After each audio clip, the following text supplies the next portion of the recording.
this evening in the trial of George Zimmerman, accused in the murder of Trayvon Martin.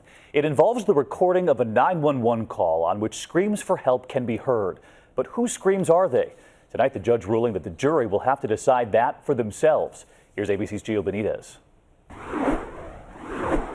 It's a central question in the George Zimmerman trial. Who is crying for help in that 911 call? Is it Zimmerman or Trayvon Martin? Do you think he's yelling help? Yes. All right, what is your... Zimmerman claims that's his voice and that he shot Martin in self-defense last year. But the Martin family and prosecutors argue it's the 17-year-old crying for help. But now a judge rules prosecutors can't bring in their voice experts, writing in an order there is no evidence to establish that their scientific techniques have been tested and found reliable.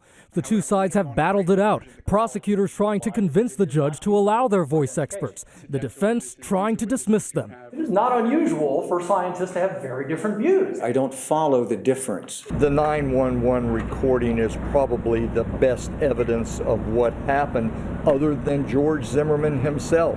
And remember, we don't have the testimony from Trayvon Martin. It's so complicated, even a voice analyst ABC News brought the recording to said he couldn't be sure whose voice is on the tape because the recording isn't clear enough. There's standards for voice identification that this case doesn't match.